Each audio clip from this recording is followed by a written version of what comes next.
Welcome, old family, new family. You're listening to Scholar Ciphers. Yes, brand new name for a brand new year. This is your co-host with the most, Brandon Bushido Garvey White. And it's your boy Rob Blow. Yes, in front of the cameras and behind the cameras. Yes, on the tech and live for the folks listening. And for those who don't know, and you wouldn't know because this is new. Scholar Ciphers is a hip-hop based education show that's local and global, but always universal.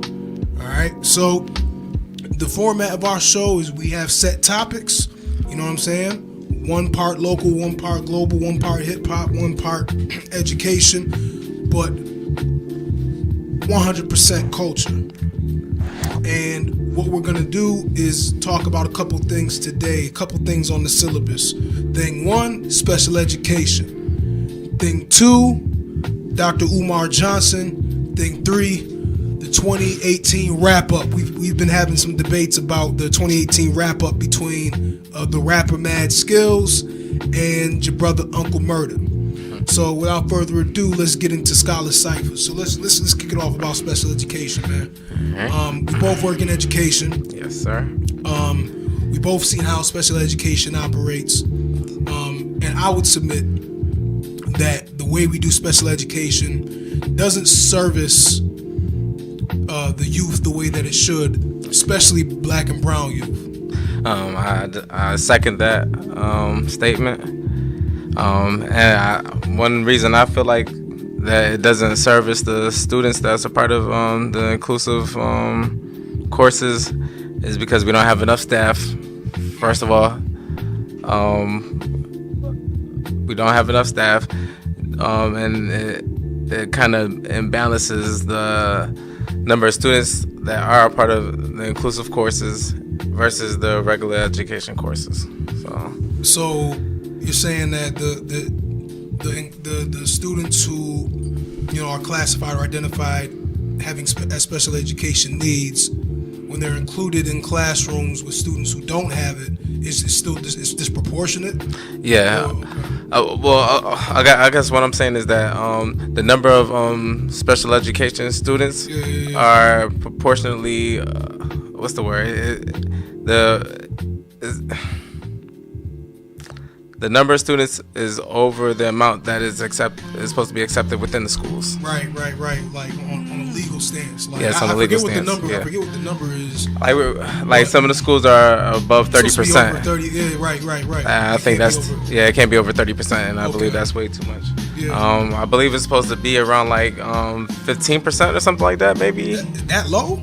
Is it? Word? Maybe. It's a lot. It's a lot. It's a lot. And when you have, let's say you have a class of 28, 14 of them have designated special needs or whatever, and out of that 14 there are like 5 different diagnoses, and then out of those 5 different diagnoses there are a lot of different requirements in their IEP to meet those needs. Yes, yep. Right? So if you're already at capacity and it's over the legal limit, which it frequently does happen because I've had classes where that's happened too. Yep. You're not. It's truly challenging to try to meet the needs of every single student. Yes. As stated on paper in their IEP, which for those who don't know is an individual education plan. Yes. That students who are diagnosed with special education needs receive. I mean, in addition to that, like you might have 8 students in a classroom, or you might have 12 students in a classroom, and you might have 3 staff members, 2 to 3 staff members within those 2 within those respectively, and with IEPs, each student has their own individual plan, right? So you might have 8 students in the classroom, and each 5 of them have different plans, while 3 might have the same plan. Exactly. You know what I mean? It's like, how can you what's the word? How can you meet the needs of each of these students in a single day of education? Right. You know what I mean? No, exactly. That's where I was heading with that. Where it's just like it gets so you end up juggling a lot of things. Yes. Yep. That systemically is not, you don't get a lot of support to do that juggling.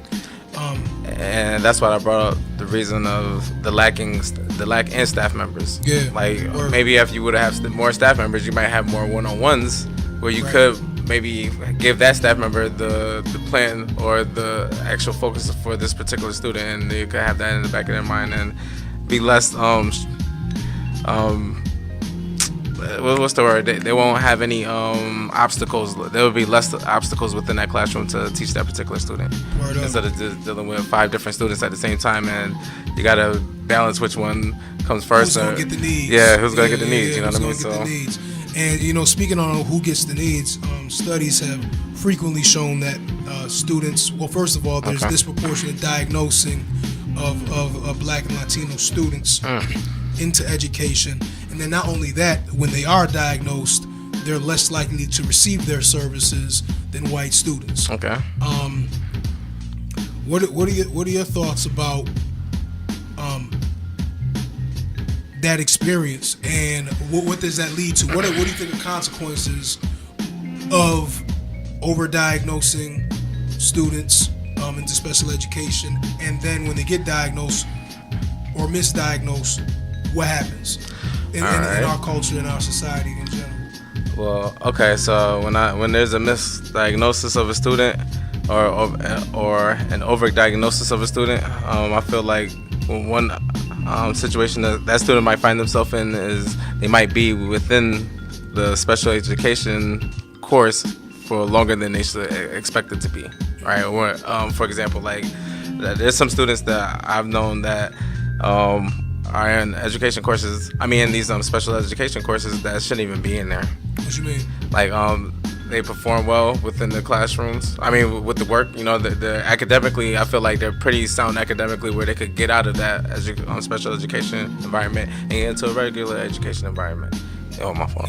I mean, so like for example, like their reading might be pretty good. That could allow them to get out of that. Their mathematical skills could be good. Their maybe their comprehension might be there a little bit. And there's some other aspects too, but I mean, depending on the IEP, etc. And so why, if they have the skills, where's the misunderstanding happening? I don't know, maybe in the assessment, or I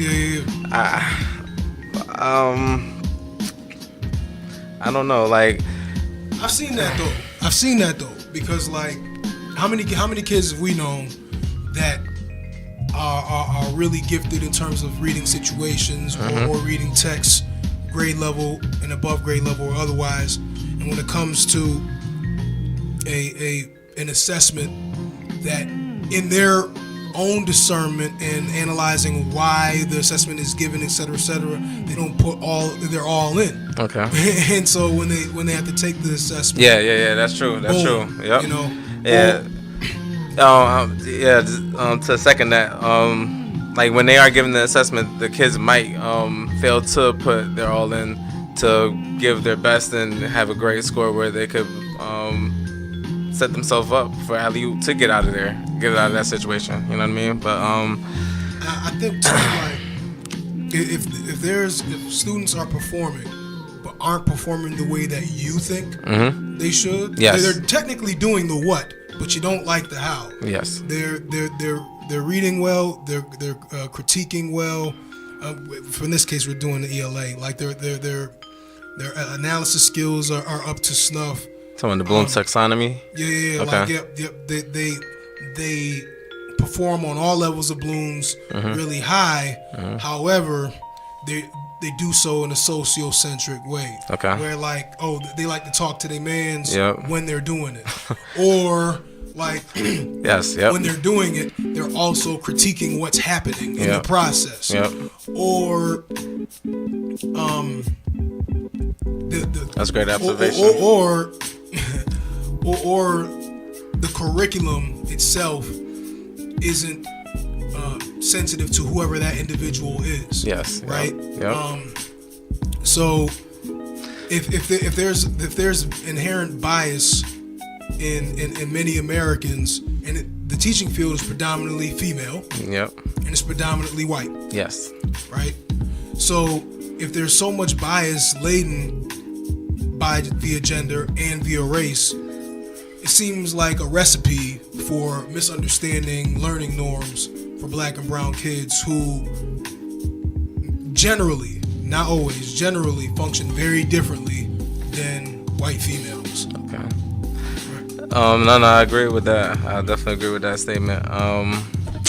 But I guess that maybe can be a factor to how that particular staff member or educator looks at that child when it comes in terms of assessments. Yeah. But also, let's not forget the parents, because I believe some parents are somewhat careless, or maybe not careless, but maybe not what's the word? They might not work well with the educators in terms of gauging their child. Now, can I ask you a question about that? 'Cause I agree. How much of that has to do with them being products of a broken education system too? That probably has a lot to do with it, no? Because of course they're a part of the public school system. They went through the social problems, maybe the problems within the classroom, socially, academically, as well as things outside of school. You know what I mean? That most of these parents, or some of these parents, I would say, are disenfranchised. You know what I mean? And are dealing with a lot. And one of the things I appreciate about this book here, actually, the Psychoacademic Holocaust, the Special Education, and ADHD War Against Black Boys, is it really allows for a parent to dissect what happens in our education systems on a school, not on a school level, on a classroom level, all the way up to like a district level in terms of how students are funneled through SPED. Yes. Now let's get it straight. SPED is a very essential need and service in education. Yes. Nobody's saying that we should toss SPED, but it's also very clear that SPED is often misused and misdirected by bias, by uninformed practice, and overwhelmed, and truth be told, overwhelmed teachers. Okay. Yeah. Kind of to your point, right? Yep. So I think there needs to be some recalibration with how we do special education. The other thing I meant to say too is if you're a kinesthetic learner, right, where your way of learning is not sitting and staying quiet, yes, but you're very interactive and you like to move, and that's an essential part of how you learn. Yes. Then, and that's not how we do education. Yeah. On average, right? You're bound for some misdiagnosis or overdiagnosis, because it's not just with black and brown kids too. It's with just males in general. Like they're frequently misdiagnosed. Yeah. Statistically, they say that males usually move around. They like to move around to learn, or be mobile to learn, while statistically women or female students can stay still for a long period of time and learn that way. Yeah. Those are some statistics that's out there that shows that. Yeah, man. So it's wild. It's wild. There's also the drug culture, and I'm gonna call it drug culture. Okay. Because it's interesting. One of my favorite songs by KRS is "Illegal Business Controls America," right? Where he talks about, I remember that. Legal is aspirin, illegal is weed. He goes back and forth about the two, and obviously, like, you can't compare crack cocaine maybe to aspirin or whatever. But yes, one does wonder about the pharmaceutical industry's connection to school diagnosis, right? Yeah. Of special education needs, particularly like ADHD, frequent diagnosis within SPED, depression, oppositional defiant disorder, right? On the spectrum. Yeah, yep, like exactly. crazy stuff. There's a lot of, and it gets murky because there's legitimate assessment and diagnosis in that, but like we can't pretend like the pharmaceutical industry it wouldn't be chomping at the bit. That's why we're at an opioid crisis right now. Yeah, very true, very true. I mean, maybe I might be overreaching. Maybe even okay. I'm gonna say this. And I might overreach with this one, but please forgive me. But I would say even as far as you talking about the pharmaceutical company, but I'm talking about the food industry as well. Like kids eat too much sugar within the city school district, and I've witnessed this. I feel like this is a fact. Where there's given, and I will admit I've given the kids a lot of candy. You know what I mean? Yeah. So sure. like maybe this could be a factor within with them with the sugar blood levels going through the roof, right? And they're haywire. They can't focus. They can't control their emotions fully. You know what I mean? They can't think in a full range. You know what I mean? So let me ask now. When I think about how they might be getting too much sugar or salt, right? I can't count how many times we've thrown a pizza party. You know what I'm saying? Like and that's just that's true. That's true. To me, salt laden and just not healthy food, food that's not productive for thinking and moving throughout your day, and et cetera, et cetera. But when I think of like what's actually on the menu, do you see that many sugary things? I feel like the district or schools overall have like, maybe they haven't put in the most healthy foods, but the sugary foods are out. But like kind of like what a teacher may do, like myself, 100% guilty of it. Like in terms of like snacks made available or whatever have you, it's not always something that's good for. I feel like the district probably responded pretty well with the food. I remember, I've never seen this before, but they had the cups full of water. Remember those? Oh. So I would say like I've never seen that before. I never had a cup full of water. I would say the district did respond well to it. Maybe not the best way, right. But I felt like they did. They responded well. Like they're doing work with 5210, right? That's true. They're doing Food Link and all that. Food Link 5210. Be a healthy hero. Maybe a couple other programs as well. So I feel like they are responding well, but maybe not in the best manner. Maybe not all the way in the best manner. I'll put it like that. So. And side note about that water too, because like think about like the water fountains, right? Yeah. Water fountains. That water there's something not kosher about not, the water. Yeah, a couple of years ago we had the what is it called? Was it not recall, but like was it like a shutdown of? It wasn't a recall. It was like some schools, like during the summertime. Some schools they were told do not use this water. Yes, fountain because of lead. Yes, yeah. So they were testing. It was water testing. Testing. For the water quality within the city school district, and they found about like 11%, I believe. I'm pulling this information from an old article that had lead in it that went past the EPA standards, I believe. Wow. Right. So see, and to that point, how they learn it? You know what I'm saying? Like, so you got this. Tainted at worst, not good at best. Yes. Water. Yep. Right. And even with the cup water, I remember like drinking it. And I'm like, oh, this is crazy. Yeah. It tastes. And I remember a student was like, "This tastes like nail polish remover." Like, that's what she told me. That's what she told me. And she was kind of like, that was funny. Like, and it definitely tasted very like acidic. You know what I'm saying? It wasn't the best water quality, I guess. Maybe like in terms of taste, it wasn't. Yeah. Maybe as palatable as people would say, but I mean, and when they did find out that these schools went past the EPA standards in terms of lead, what did they do to fix that? They replaced the water fountains. And that's not the root cause. That's not the root cause.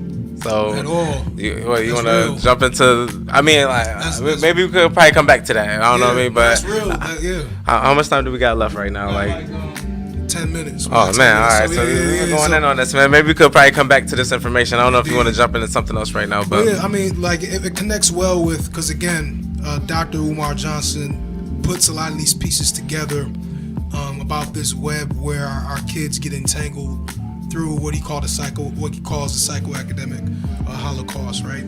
But now let's talk about him a bit, because he has some controversy in the community right now. Yes, sir. We all know he's a very powerful speaker. Yes, sir. Right, very critical thinker, very passionate individual when it comes to addressing the realities of Black and brown students. He's been trying to build a school for a while now, the Frederick Douglass Marcus Garvey Academy, and people have questions, right?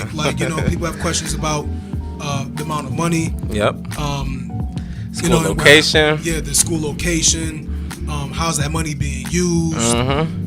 Have questions about how he's kind of decided to, address certain social situations with other, scholars in what's frequently called the conscious community. Yes, sir. Right.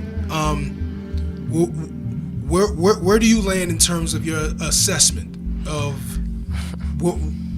the school, his work, et cetera, et cetera? My assessment of his school, his work, and so on is that I feel like he might be it might be a fallacy. I mean, it could be a fallacy. Maybe he did go and speak with many surveyors, contractors, people that hold these buildings, etc. I'm not sure exactly what the process is of obtaining a school, but maybe he did go out and do that, right? And trying to chronicleize that with video. But I feel like he I don't know the term for it, but I feel like he was pulling people's legs. I mean, figuratively. I think it's somewhere right now where I'm feeling, and we've talked about this a lot, and I feel like the core, I feel like it may be a messy in between somewhere. You know what I'm saying? Where I don't think he went out doing this like on some, I'm just gonna scam everybody. I don't think that at all. Okay. I feel like, and I heard his father talk about this too, I feel like he had every intention to build the school. Still, his father makes the argument that he still wants to build the school. I kind of believe that. Yeah. But at the same time, I think just what's the most realistic thing is just like he hasn't been very organized about it. You know what I'm saying? Like, and that's something that I can relate to and identify as myself. I struggle with organization, but at the same time, I've never been responsible for $700,000, and I've never tried to, because because of that propensity. Yeah.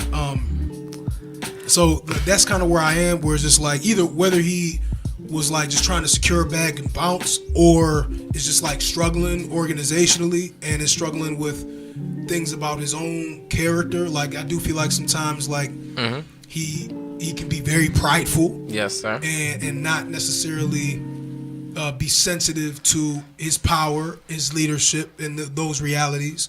You know what I'm saying? But and so I think that those are things that he's got to reconcile with. Okay.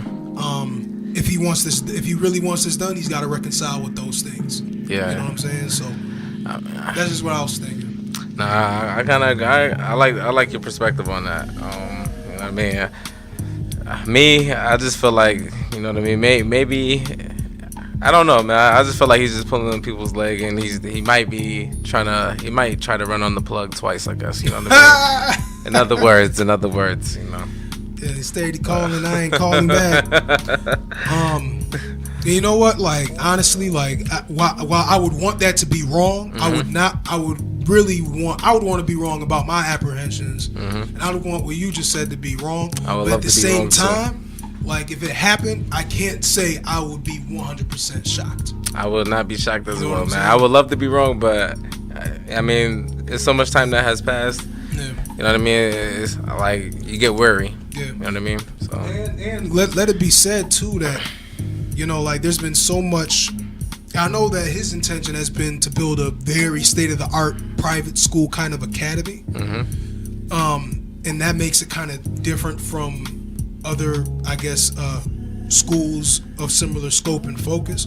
But let it be known and said that there are people doing these kind of schools where it's just like, conscious or Afrocentric or just have those kind of epistemologies, ways of learning, ways of thinking throughout the curriculum and throughout how the school moves all over the country. Those schools are everywhere. They're low key. They're doing the work, right? They may not be state of the art and they may be running on a small budget, but they're there. Especially homeschooling networks. Homeschool.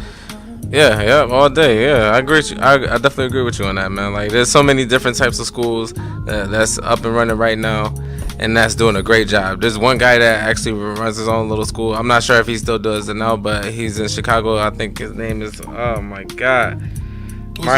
Aki Madubuti or something? No. Okay. Marcus something. His name is Marcus something. I forgot his name. Oh man, I'm doing the service right now. I'm forgetting his name. But yeah, man, all over the country. I'll bring it back man. up later on that. There was a New York Times article that recently that talked about this. You know what I'm saying? These schools are everywhere. I think there's one in New York called the Sun People Academy. Dang, all right. You know what I'm saying? Like a straight up nod at Sheikh Anta Diop. You know what I'm saying? What? His analysis between the Sun People and the Ice People, right? Amazing. You know, okay. so like, and that's just one of many. You know what I'm saying? But they're like, low key. They don't run on a whole lot of brand new technological Wakandan resources. You know what I'm saying? It's just like brick and mortar education, but like the innovation comes from the connection. Yes. That the village elders and leaders have with the scholars. You know what I'm saying? And that's a beautiful thing. That's the advancement piece, right? With the needing to create a super elaborate private school would be great, would be cool, it would be important, but at the same time, like the core of it is that kind of work. You know what I'm saying? I agree with you on that one too, man. Like, cause I think about freedom schools too. You know what I mean? Like, and to your point, they definitely take the small things and work with the small things and reach the kids that way. Right. And without the heavy technological savvy aspect. The technology is the relationship. Yes. Yep. Right. Like so often in public education, relationship as a technology is starved. Right. And technology comes in many different forms. Exactly. It's not just a machine. Yep. It's not just a machine. Word. And you put me on to the fact that you said family was the first technology. Family is the first thing. Yep. Right. Yep. So. But we starved that when schools no longer became a part of our regular community. Yeah. You know what I'm saying? Became institutions as opposed to it became institutions as opposed to village-centric places. Yeah. Right? And so the relationship slowly but surely, starved out as a main force. You know what I'm saying? There's still teachers across the country in public school that do that, but it's not there. But these homeschool networks, these low-key, culturally informed schools are doing that work for sure. And I hope that, with that being said, bringing it back to Dr. Umar, I really hope that he remembers that, you know what I'm saying, and keeps that intact in terms of like using that self-analysis of, I have this, these are the things that I do that get in my own way. Mm-hmm. How can I address this so I can keep what I really care about intact? You know what I'm saying? That's the battle we all got to face. Yes, sir. But flipping it back to, how there'd be like conscious community beefs. Mm-hmm. You know what I'm saying? we gotta bring it back to like what I think are more appropriate beefs and conflicts, because hip hop is contact sport. Okay. Let's talk about the wrap ups. Oh yes. It's still technically we're closing out on January, but we still gonna have this conversation about who had the better wrap up, Uncle Murda or Mad Skillz. Context, Mad Skillz has had the wrap up for years, like almost like a decade at this point. He's been doing this for a minute. Yeah, he's doing it over a decade now. Yeah. Probably like 11, 12 years now, maybe. Like, definitely. I know 2015 was the 10-year mark, I believe, something like that. 2014, 2015. 2014, it was the 10-year mark, I believe. Word. Right. And, Uncle Murda, maybe like 3 or 4 years. He's been doing it. Right there. And to his credit, he did say Mad Skillz started it. Yep. But he's still doing it regardless, right? So, who do you think got it on it? This year? This year, I mean, I want to split up the. If I could split it up, I would say both of them, but at different ratios, like or at different aspects. Uncle Murda got it in terms of the bounce to it, the way it makes you feel when you listen to it. It gets you, it pulls you in, it garners you. And Masco, he has it in terms of like, in the broad aspect of what he talks about within his song. Yeah. Let's say that. I was rooting for Mad Skillz because just like you already know, because I respect the originators over anything else. You know what I'm saying? But for those reasons that you kind of said with the bounce and the insight, you know what I'm saying? Like I gotta give it to Uncle Murda. Uncle Murda. I gotta give it to Uncle Murda. Let's go. I do. He went in. He went in for sure. He made it more of like a song as opposed to a report. You know what I'm saying? Yep. Which is not always easy to do because I'm in my own artistry. I'm guilty of making things sound reporty as opposed to, you know what I'm saying, like kind of like having it as a song. Okay. But yo, man, we already at time, man. It's crazy. Time. So thank y'all for listening to Scholar Ciphers. You know what I'm saying? This is Bushido Garvey and Rob Lowe. Check us out on Facebook, online, and on Wayo 104.3 FM every Tuesday from 1:30 to 2. Peace and progress. Thank you.